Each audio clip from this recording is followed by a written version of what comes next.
South Korea said Monday it has detected signs that North Korea is preparing to destroy the northern parts of inter-Korean roads no longer in use, as the rivals are embroiled in soaring tensions over North Korea's claim that South Korea flew drones over its territory.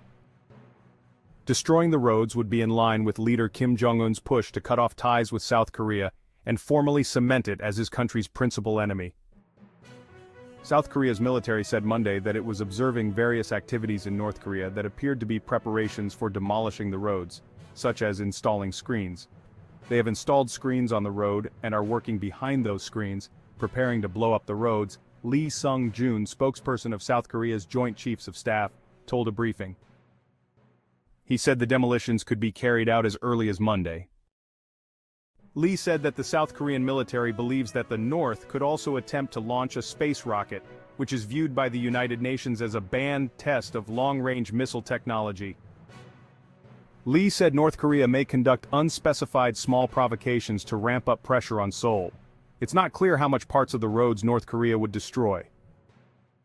The development comes as North Korea has recently accused South Korea of launching drones to drop propaganda leaflets over Pyongyang 3 times this month, and threatened to respond with force if it happened again.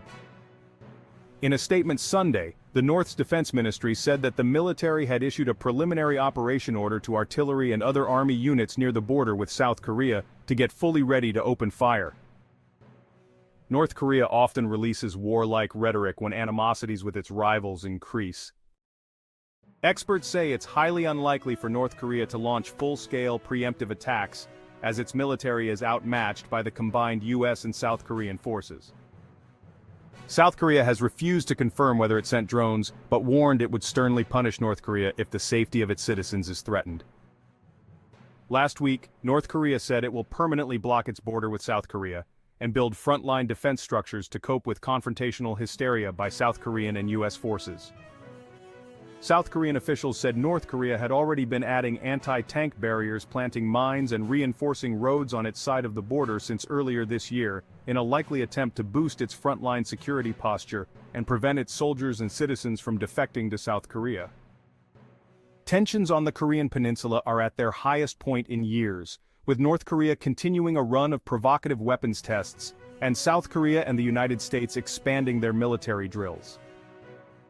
Destroying the roads and engaging in other provocations could be seen as a move to dial up pressure on South Korea and the United States ahead of next month's US presidential election. In January, Kim Jong Un ordered the revision of North Korea's constitution to remove the goal of a peaceful Korean unification, formally designate South Korea as the country's invariable principal enemy, and define the North's sovereign territorial sphere. Kim's order stunned many North Korea watchers because it was seen as breaking away with his predecessor's long-cherished dreams of peacefully achieving a unified Korea on the North's terms. Experts say Kim likely aims to diminish South Korea's voice in the regional nuclear standoff and seek direct dealings with the United States. They say Kim also likely hopes to diminish South Korean cultural influence and bolster his rule at home. Make sure to subscribe and hit the notification button to stay updated with the latest trends.